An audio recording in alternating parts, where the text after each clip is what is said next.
Halo semuanya, Assalamualaikum warahmatullahi wabarakatuh. Kembali lagi bersama saya Dwi Anggaini di channel Obama Study Club, orientasi bersama anak matematika. Nah, pada video kali ini saya akan membahas tentang konsep dasar fungsi diferensial. Nah, fungsi diferensial ini adalah konsep utama dari konsep-konsep yang lainnya. Jadi teman-teman harus memahami fungsi diferensial terlebih dahulu. Nah, di sini sudah ada gambar. Nah, kalau di sininya adalah titik X, maka Y-nya adalah fx ya. Maka titik A di sini kita bisa tulis bahwa A-nya adalah X, fx ya. Nah, kemudian jika X-nya ini kita geser ke kanan sejauh delta X, maka titiknya akan menjadi X plus delta X. Maka Y-nya adalah fx plus delta X. Maka kita punya satu titik lagi yaitu B-nya yaitu X plus delta X, fx plus delta X. Ini ya. Nah, sebetulnya apa sih yang ingin kita cari tahu dari fungsi diferensial? Nah, yang akan kita cari tahu dari fungsi diferensial yaitu tingkat kemiringan suatu titik ya. Nah, di sini saya tulis yaitu yang akan kita cari tahu adalah tingkat kemiringan suatu titik ya. Nah, yang akan kita cari tahu adalah tingkat kemiringan suatu titik. Nah, kalau kita sudah pernah belajar di SMP tingkat kemiringan yaitu disebut dengan gradien atau M. Nah, di mana M itu kalau mencari gradien dari dua titik yaitu di sini ada titik A dan titik B, maka kita bisa menggunakan rumus gradien dua titik yaitu Y2 min Y1 per X2 min X1. Nah, ini adalah rumus gradien dua titik melalui dua titik. Nah, oke. Sekarang kita akan substitusikan M-nya yaitu Y2-nya adalah fx plus delta X ya. Fx plus delta X dikurangi Y1-nya adalah fx ya. Nah, di sini Y1-nya adalah fx. Kemudian sekarang adalah titik X-nya. Nah, X2-nya adalah yang ini. Berarti X plus delta X ya. Dikurangi X1-nya adalah X. Oke.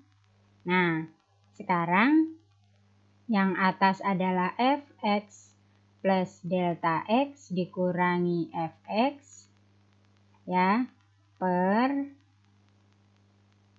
Nah, kalau X dikurangi X di sini hasilnya adalah 0. Berarti tinggal yang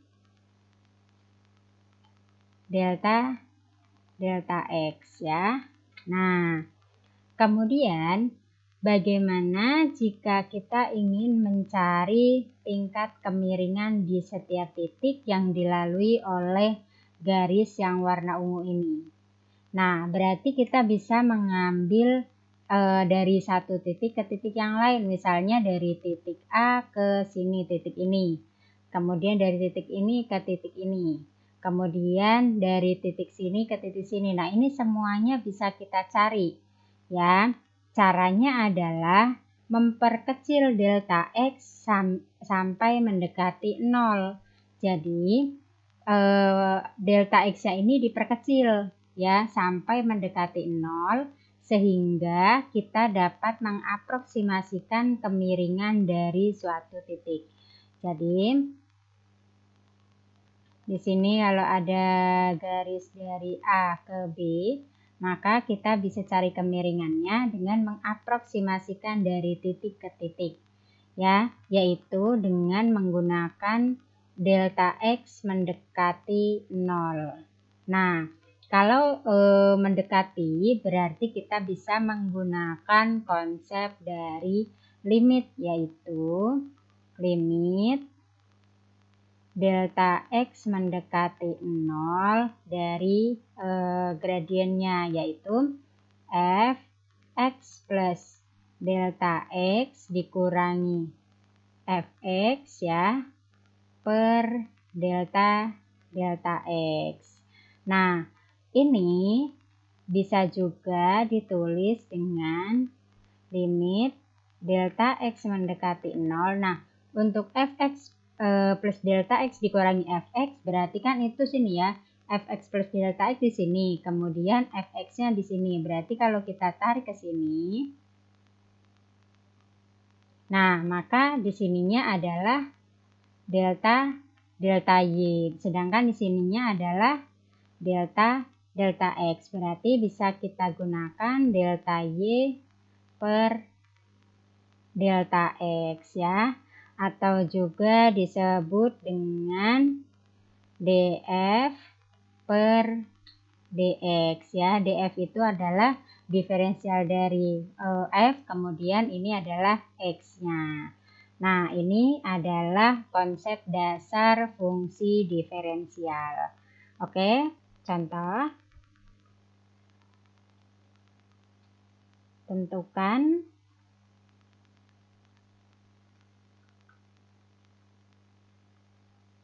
turunan dari Fx sama dengan X kuadrat. Oke. Nah, berarti di sini kita mempunyai fungsi Fx sama dengan X kuadrat ya. Nah, kemudian Fx plus delta X-nya sama dengan, nah X-nya kita ganti dengan X plus delta X kuadrat. Oke. Nah, berarti di sini adalah X kuadrat ditambah 2 delta X dikali X ditambah dengan delta X kuadrat. Oke. Nah, kalau kita mau mencari turunannya, berarti F absen X sama dengan limit delta X mendekati 0 dari F X plus delta X dikurangi Fx per delta X. Nah, berarti limit delta X mendekati 0 dari Fx plus delta X-nya adalah X kuadrat ditambah 2 kali delta X dikali X ditambah delta X kuadrat dikurangi, nah Fx-nya adalah X kuadrat, nah kemudian dibagi delta X. Nah, di sini untuk X kuadrat dengan X kuadratnya 0 ya, kemudian limitnya jadi delta X mendekati 0 tinggal 2 delta X dikali X kemudian ditambah delta X kuadrat per delta X. Nah, di sini kita bisa sederhanakan, yaitu dengan memfaktorkan delta X-nya, berarti sama dengan limit delta X mendekati 0 dari delta X-nya kita faktorkan, jadinya di sini tinggal 2X, kemudian ditambah delta X per delta X. Nah, di sini kalau delta X-nya dibagi maka hasilnya adalah 1. Nah, berarti masih ada limit delta X mendekati 0 dari 2X ditambah delta X. Nah, kalau delta X ya disubstitusi 0, maka hasilnya adalah 2x ya. Nah, teman-teman harus memahami konsep dasar fungsi diferensial sebelum nanti kita gunakan di konsep dasar integralnya. Oke, demikian materi dari saya. Jika ada pertanyaan, boleh ditulis di kolom komentar. Jangan lupa di-subscribe dan bunyikan loncengnya. Terima kasih. Wassalamualaikum warahmatullahi wabarakatuh.